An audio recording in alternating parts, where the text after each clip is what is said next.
आज्ञाधारकता हे विश्वासाचे कृत्य आहे. आज्ञाभंग हा अविश्वासाचा परिणाम आहे.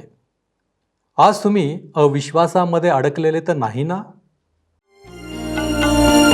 उपासना उपासना उपासना उपासना प्रभुजी करो उपासना प्रभुजी करो उपासना उपासना उपासना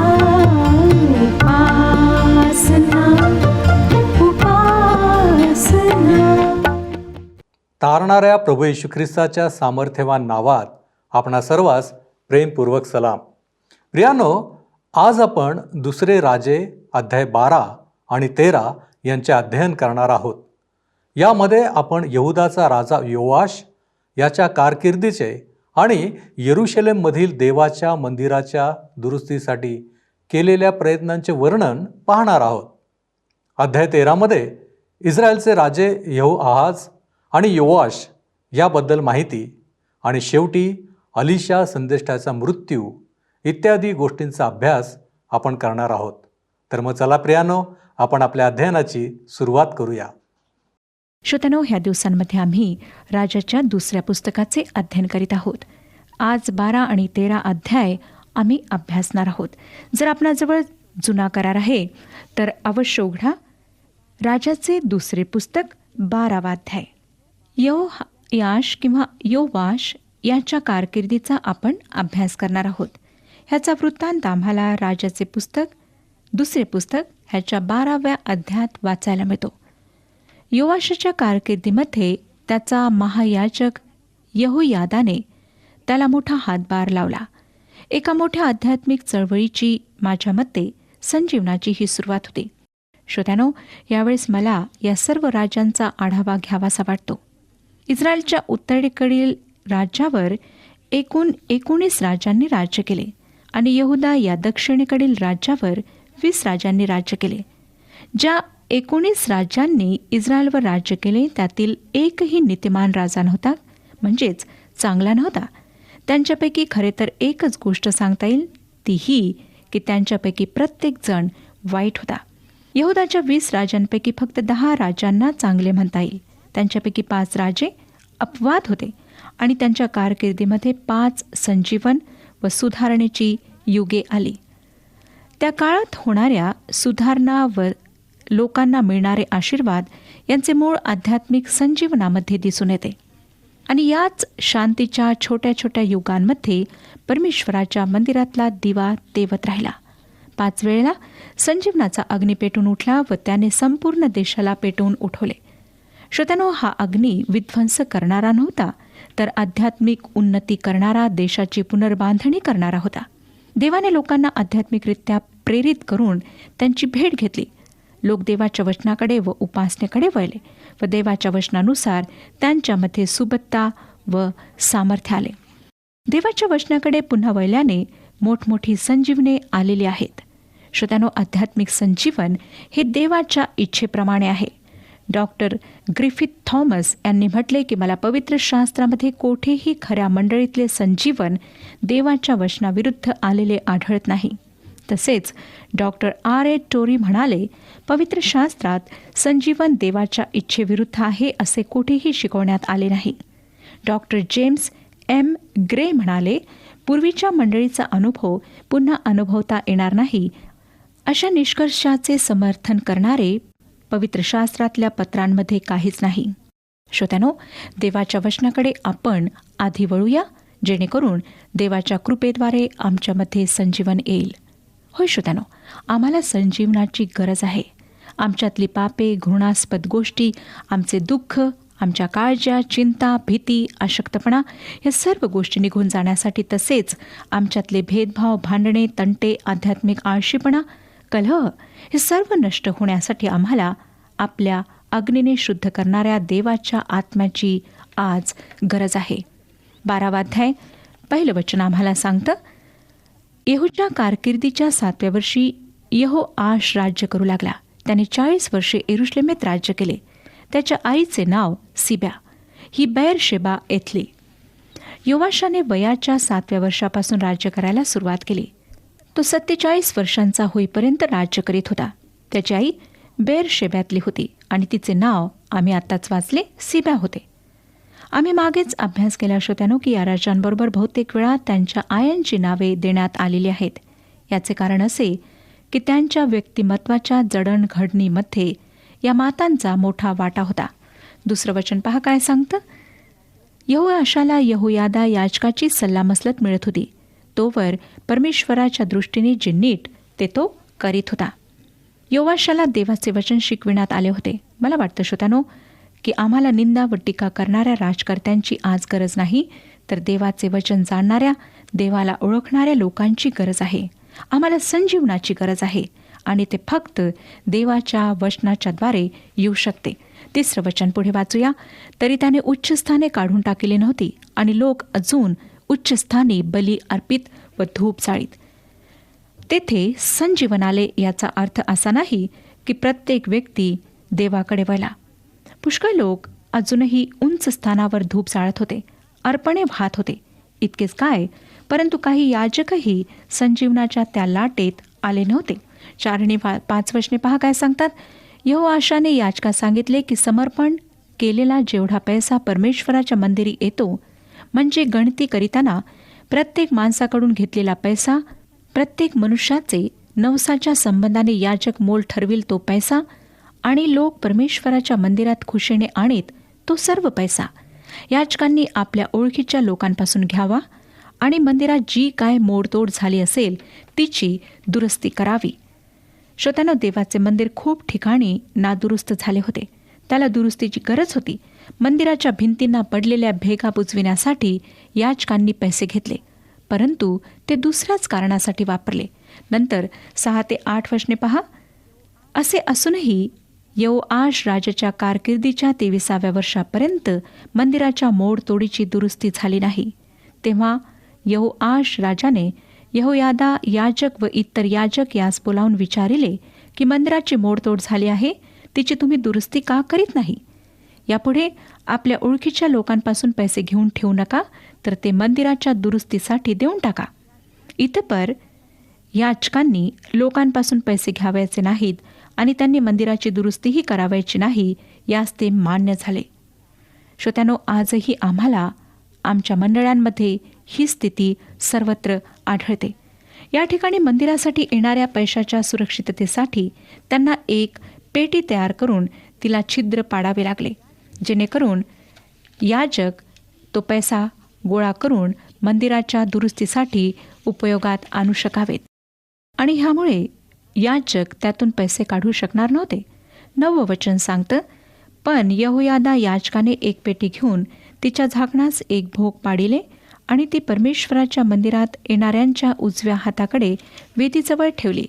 परमेश्वराच्या मंदिरात जेवढा पैसा येत असे तेवढा द्वाररक्षक याजक त्या पेटीत टाकीत. श्रोत्यानो, ही बंद पेटीची कल्पना खूपच चांगली आहे. त्यातून कोणालाही हवे तसे पैसे काढता येत नाहीत. देवाच्या नावाने आलेले दान त्याद्वारे सुरक्षित राहते. 17 आणि 18 वचने पुढे सांगतात. पुढे आरामाचा राजा हजाएल याने स्वारी करून गथ घेतले आणि नंतर यरुश्लेमेकडे आपला मोर्चा फिरविला.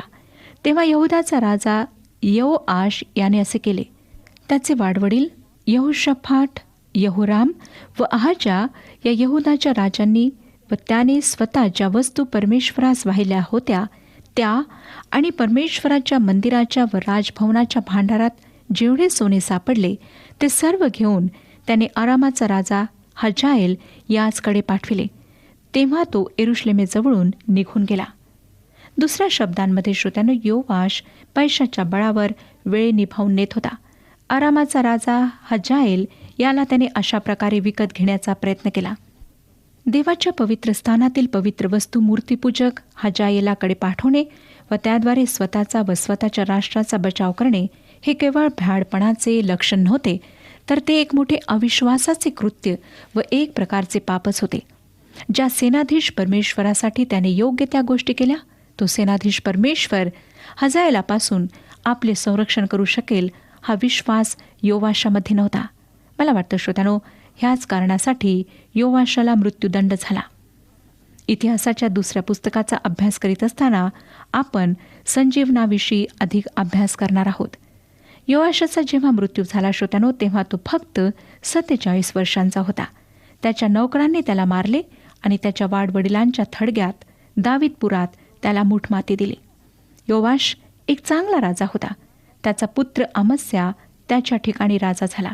तो सुद्धा चांगला राजा होता, हे आम्हास आता आढळून येईल. आता आम्ही 13व्या अध्यायाकडे वळत आहोत. 13व्या अध्यायात इस्रायलचा राजा येहूदचा मुलगा, ज्याने इस्रायलवर 17 वर्षे राज्य केले, त्याच्याविषयी यहोआहाजविषयी आम्ही वाचतो. यहोआहाजाने येराबामाचे पाप पुढे चालू ठेवले, जे पाप होते वासराच्या मूर्तीचे पूजन करणे. खरे तर त्याच्या कारकिर्दीविषयी कुतूहल निर्माण होईल असे काहीच घडले नाही. पुष्कळ लोकांना वाटतं की पापामुळे जीवनामध्ये उत्तेजन प्राप्त होते. त्यांना पापामुळे जीवन जगायला नवीन उत्साह वाटतो. परंतु श्रोत्यांनो, पाप करण्या इतकी कंटाळवाणी अशी दुसरी कोणतीही गोष्ट आमच्या जीवनात नाही. एखादा माणूस दारू प्यायला सुरुवात करतो व शेवटी दारू पिण्याची परिसीमा गाठून दारुडा बनतो. शेवटी ते दारू पिणे त्याच्याकरिता अत्यंत कंटाळवाणे कृत्य बनते. त्याच्या जीवनामध्ये कोणतेही ध्येय अथवा हेतू उरत नाही. पाप करणाऱ्या व्यक्तीच्या जीवनामध्ये ही गोष्ट खरी आहे. श्रोत्यानो, इस्रायलच्या राजांविषयी सुद्धा ही गोष्ट खरी आहे. ते सर्व येराबामाच्या पापात पडले व एकूण एक राजा वाईट होता. त्यांच्या एकसारख्या वागण्यामुळे त्यांच्याविषयीचा अभ्यास कंटाळवाणा वाटतो. परंतु जेव्हा परमेश्वर कार्य करतो तेव्हा काहीतरी विशेष असे जीवनात घडत आहे असे वाटते. काही लोक असे असतात श्रोत्यानो, की त्यांना जीवनात सतत नाविन्य हवे असते. त्यासाठी स्वतःला रमविण्यासाठी ते वेगवेगळ्या नवीन गोष्टी शोधून काढतात. नवीन नवीन ठिकाणी नोकरी करतात. मनोरंजनाचे वेगवेगळे प्रकार शोधतात व हे सर्व करताना ते पापही करीत राहतात. कारण अशा प्रकारे साहस व उत्साहाने भरलेले जीवन शोधताना त्यांना पाप पुण्य यांचे तारतम्य राहत नाही. परंतु एवढे सर्व करूनही त्यांच्या जीवनात रिक्ततेची, उणीवतेची जाणीव त्यांना सतत भासत राहते. याचे कारण असे की ते आपल्या आत्म्याची भूक जाणून घेत नाहीत. ते आपल्या शरीराची व मनाची खूप काळजी घेतात, परंतु आत्म्याकडे संपूर्णपणे दुर्लक्ष करतात. त्यामुळे त्यांच्या जीवनात एकाकीपणा आणि रिक्तपणाची कटू जाणीव निर्माण होते. ही साहसाची इच्छा व आत्म्याची भूक केवळ प्रभू येशूच पूर्ण करू शकतो. तो म्हणतो की मी या जगात आलो यासाठी की तुम्हाला जीवन प्राप्त व्हावे व ते विपुलतेने प्राप्त व्हावे. होय श्रोत्यानो, नाशाच्या मार्गाला नेणाऱ्या पापाकडे साहसासाठी जाण्याऐवजी सार्वकालिक जीवनाकडे नेणाऱ्या ख्रिस्ताकडे येणे फायदेशीर आहे. त्याद्वारे आम्हाला मानवी बुद्धी पलीकडची शांती, अवर्णनीय आनंद, साहसी जीवन व अनेक उत्तम आध्यात्मिक आशीर्वाद प्राप्त होतात. आमच्या आत्म्याची भूक भागविण्यासही तो तत्पर आहे. तो म्हणतो, नाशवंत अन्नासाठी श्रम करू नका, तर पिता जो देव ह्याने ज्यांच्यावर शिक्का मारला आहे, तो मनुष्याचा पुत्र तुम्हाला सार्वकालिक जीवनासाठी टिकणारे अन्न देईल, त्यासाठी श्रम करा. तो म्हणतो, मीच जीवनाची भाकर आहे. जो माझ्याकडे येतो त्याला कधीही भूक लागणार नाही आणि जो माझ्यावर विश्वास ठेवतो त्याला कधीही तहान लागणार नाही. श्रोत्यानो, पापी जीवन आमच्या आत्म्याला गुदमरून टाकते, परंतु ख्रिस्त येशूचे वचन आमच्या आत्म्याला शक्ती देते, उत्साह देते, जीवन जगण्यासाठी नवीन बळ देते. या आधुनिक जगामध्ये आमच्यामध्ये अशा प्रकारे कार्य करणाऱ्या परमेश्वराची आम्हाला गरज आहे. 13वा अध्याय आणि पहिली 2 वचने सांगतात, यहूदाचा राजा आहाजाचा पुत्र योवाश याच्या कारकिर्दीच्या 23व्या वर्षी येहूचा पुत्र यहोआहाज शमरोनात इस्रायलावर राज्य करू लागला. त्याने 17 वर्षे राज्य केले. परमेश्वराच्या दृष्टीने जे वाईट ते त्याने केले. नबाटाचा पुत्र येराबाम याने इस्रायलाच्या हातून जी पापकर्मे करविली त्यांचे अवलंबन त्याने केले, ती त्याने सोडून दिली नाहीत. येराबामाने इस्रायलात वासराच्या पूजेची सुरुवात केली. त्याने इस्रायली लोकांना खऱ्या देवाच्या उपासनेपासून दूर नेले, पापात पाडले. जेव्हा आहाब व इस्बेल राजस्थानावर आले तेव्हा त्यांनी त्याही पुढचे पाऊल उचलले. त्यांनी बालाची पूजा आणि उपासना करायला सुरुवात केली, जी अर्थातच सैतानाची पूजा होती. आता श्रोत्यानो, यहोआहाज हा आपल्या बापाप्रमाणे येहूप्रमाणे बालाची आराधना करीत नाही, आहाब व इजबेलेप्रमाणे खोल पापात पडत नाही, तर येराबामाने सुरू केल्याप्रमाणे वासराची पूजा करण्याचे पाप करतो. पाप किती मोठे व किती लहान आहे हे महत्त्वाचे नाही. सर्व पाप पवित्र परमेश्वराच्या दृष्टीने पापच आहे. काही लोकांना वाटतं की आम्ही खून करीत नाही, डाके टाकीत नाही, अन्य लोकांप्रमाणे वाईट धंदे करीत नाहीत, आम्ही फार चांगले आहोत. परंतु नाही श्रोत्यानो, परमेश्वराच्या दृष्टीने प्रत्येक पाप पाप आहे आणि त्याकरिता आम्हाला शिक्षा भोगावी लागणार आहे. परंतु जर आम्ही येशू ख्रिस्ताजवळ येतो, आमच्या पापांचा अंगीकार करतो, क्षमा मागतो, तर परमेश्वर सदैव त्या पापांची क्षमा करण्याकरिता तयार असतो. कारण त्याने आपल्या एकुलत्या एक पुत्राला ह्या जगात त्यासाठीच पाठवले. प्रभू येशूने संपूर्ण मानवजातीचे पाप स्वतःवर घेतले आणि त्याच्या त्या बलिदानामुळेच आम्हाला पापांपासून क्षमा प्राप्त होण्याची आशा प्राप्त झालेली आहे. हे आश्वासन आम्हाला मिळालेले आहे. देवाच्या कृपेचा स्वीकार करण्याऐवजी जे दुय्यम आहे त्याचा स्वीकार करणे म्हणजे मूर्तीपूजा होय. यहोआहाजाने बालाची पूजा केली नसेल, पण त्याने वासराची पूजा केली. त्याने परमेश्वराला आपल्या जीवनात आद्यस्थान दिले नाही आणि या पापामुळे परमेश्वराने आरामाच्या राजाला इस्रायलावर हल्ला करू दिला. 3 आणि 4 वचन पुढे सांगतं, यास्तव इस्रायलांवर परमेश्वराचा कोप भडकला व त्याने त्यास यहोआहाज हयात होता तोपर्यंत आरामाचा राजा हजाएल व त्याचा पुत्र बेन हदाद यांच्या स्वाधीन केले. यहोआहाजाने परमेश्वरापाशी विणवणी केली, ती त्याने ऐकली. आरामाचा राजा इस्रायलास कसा गांजीत होता हे परमेश्वराने पाहिले होते. श्रोत्यानो, यहोआहाजाला माहीत आहे की तो आता संकटात व कठीण परिस्थितीत सापडला आहे, म्हणून भीतीने तो देवाकडे वळतो. 5 वचन, परमेश्वराने इस्रायला सोडविणारा दिला, तेव्हा इस्रायल लोक आरामाच्या काबूतून सुटून आपापल्या डेऱ्यात पूर्वीप्रमाणे राहू लागले. देव किती कृपाळू आहे हे लक्षात घ्या. राजाने या संकट समयी त्याच्या नावाने आरोळी मारताच त्याने त्याला उत्तर दिले आणि त्यांची सुटका केली. श्रोत्यानो, आम्ही अजून देवाच्या चांगुलपणाचा पुरेपूर अनुभव घेतला नाही. तो खूप दयाळू आहे. तो आम्हाकडे कधीच पाठ फिरवित नाही. हट्टी व मूर्ख मुलांप्रमाणे आम्ही वागलो तरी तो मोठ्या प्रेमदयेने आम्हाला जवळ घेतो. त्याच्या प्रेमाचा अनुभव घेऊन पहा, त्याच्या कृपेचा अनुभव घेऊन पहा. नंतर 6 आणि 7 वचने पुढे सांगतात, तरी यराबामाच्या घराण्याने जी पापकर्मे केली व जी त्याने इस्रायल लोकांकडून करविली त्या पापकर्मांप्रमाणे ते चालले. शोमरोनात अशेरा मूर्तीही राहिल्या होत्या. आरामाच्या राजाने यहोआहाजाच्या सेनेत केवळ 50 स्वार, 10 रथ व 10,000 पायदळ एवढेच राहू दिले होते व इस्रायलांचा नाश करून त्यास तुडून धुळीस मिळवले होते. श्रोत्यानो, यहोआहाजाच्या जीवनात देवाचा चांगुलपणा आपण पाहतो. राजाने त्याला हाक मारली आणि देवाने त्याच्या प्रार्थनेचे उत्तर दिले. आरामाच्या हातातून त्याला सोडवले, पण यहोआहाज व त्याचे लोक पाप करीत राहिले. हाताने घडलेल्या मूर्तींची पूजा त्यांनी चालूच ठेवली आणि म्हणूनच परमेश्वराने आपली कृपा आवरून धरली. आरामाच्या राजाने यहोआहाजाची संरक्षणाची फळी अशी मोडून टाकली की त्यानंतर यहोआहाजाला कधीही आपल्या राज्याचे संरक्षण करता आले नाही. श्रोत्यानो, जिवंत देवाच्या सेनाधीश देवाच्या कृपेचा एकदा अनुभव घेतल्यानंतर त्याच्याकडे पाठ फिरवणे फार धोक्याचे असते. एकदा प्रभू येशू ख्रिस्ताच्या कृपेचा अनुभव घेतल्यानंतर आम्ही पुन्हा आणि पुन्हा पाप करीत राहू तर पाप आमच्यावर दासत्व आणते. आम्ही पापाचे दास होऊन आमचा शेवट दारुण झाल्याशिवाय राहत नाही. म्हणून श्रोत्यानो, आजच आपल्या जीवनाचं परीक्षण करा आणि पहा की आपण आपल्या आध्यात्मिक जीवनामध्ये कशा प्रकारची वर्तणूक करीत आहात.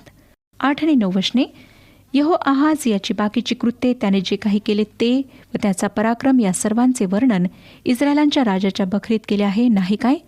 यहोआहाज आपल्या पितरांजवळ जाऊन निजला व त्या शोम्रोनात मूठ माती दिली. त्याचा पुत्र योवाश हा त्याच्या जागी राजा झाला. श्रोत्यानो, या ठिकाणी यहोआहाजाच्या मृत्यूची नोंद करण्यात आली आहे. ही नोंद माणसाची आहे, ज्याद्वारे आम्ही अनेक आध्यात्मिक धडे शिकू शकतो. नंतर 10 वचन पहा, यहुदाचा राजा योवाश याच्या कारकिर्दीच्या 37व्या वर्षी यहोआहाजाचा पुत्र यहोआश शोम्रोनात इस्रायलावर राज्य करू लागला. त्याने 16 वर्षे राज्य केले. या ठिकाणी खूप गोंधळ निर्माण करणाऱ्या काळाची सुरुवात होते. कारण दोन्ही राज्यातील राजांची नावे एकच नसली तरी एकसारखी आहेत. कोण कोठे राज्य करीत आहे व त्याच्या कारकिर्दीची स्थिती कशी आहे ते समजणे अवघड वाटते. मला वाटतं श्रोत्यानो, कदाचित देवाने हे काही खास कारणासाठी अनिश्चित व गोंधळाचे असे ठेवले असावे. 11वं वचन पहा. परमेश्वराच्या दृष्टीने जे वाईट ते त्याने केले. नबाटाचा पुत्र यराबाम याने इस्रायलांकडून जी पापकर्मे करविली होती ती त्याने सोडिली नाहीत. त्याप्रमाणे तो चालला. आता यराबाम प्रमाण होता. जेव्हा एखाद्या राजाने पापाची तशी पातळी गाठली तेव्हा तेव्हा देवाने त्याला शासन केले. आम्ही पुढे अलिशाच्या मृत्यूविषयी व त्याने केलेल्या भविष्याच्या पूर्ततेविषयी पाहतो.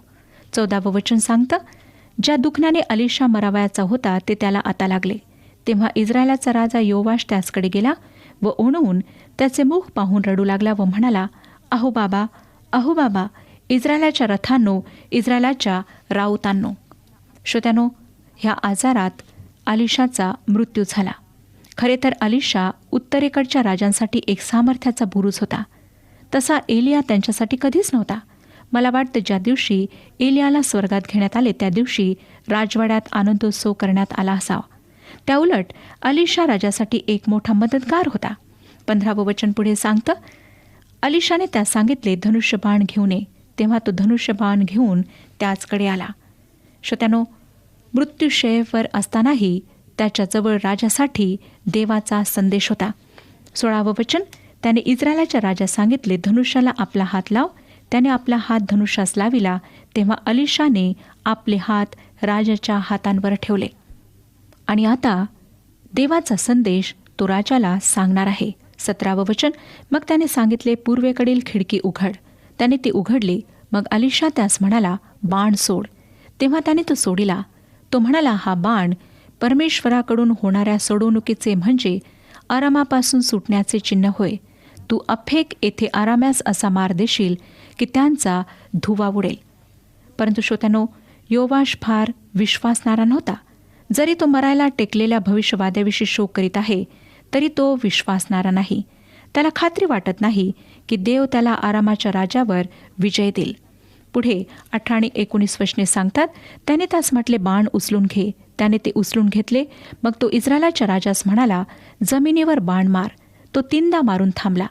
देवाचा माणूस त्याचवर रागावून म्हणाला, तू 5-6 वेळा बाण मारावयाचे असते, म्हणजे आरामाचा क्षय होईपर्यंत तू त्यास मार दिला असतास. आता तू त्यास 3 वेळा मात्र मार देशील.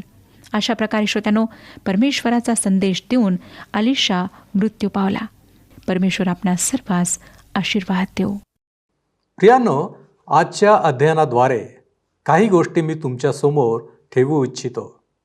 काय आम्ही अविश्वासाचे कृत्य करतो? लक्षात घ्या की आमचे प्रत्येक अविश्वासाचे कृत्य आम्हाला देवापासून दूर नेणारे आहे. खरं तर देवाचा एकदा अनुभव घेतल्यानंतर त्याच्याकडे पाठ फिरवणे फार धोक्याचे असते. दुसरी गोष्ट म्हणजे देव त्याच्या लेकरांची काळजी नेहमी घेतो. त्याचे मार्गदर्शन त्यांच्यासाठी सदैव असते. परंतु प्रश्न आहे की काय आम्ही हे जाणले आहे आणि त्यानुसार आम्ही आचरण करण्याचा प्रयत्न करतो? आज आपण आत्मपरीक्षण करूया. आपण प्रार्थना करू. सर्वसमर्थ आमच्यावरती दया आणि कृपा करणाऱ्या महान प्रेमळ परमेश्वरा, आम्ही तुझे आभारी आहोत यासाठी की प्रभूजी तू आमच्या जीवनामध्ये हजर आहेस. तुझं मार्गदर्शन, तुझं सहाय्य सातत्यानं आम्हाला लाभत आहे. आज देखील प्रभूजी तू आम्हाला शिकवलंस, मार्गदर्शन केलंस, याबद्दल आम्ही तुझे उपकार मानतो. प्रभूजी, आमच्यामध्ये कदापि अविश्वास असू नये. तर प्रभूजी, आम्ही खऱ्या अर्थानं आज्ञापालन करावं आणि परमेश्वरा तुझ्या इच्छा परिपूर्ण कराव्यात. प्रभू परमेश्वर देवप्पा, आज असे अनेक लोक असतील की जे अजूनही अविश्वासामध्ये आहेत.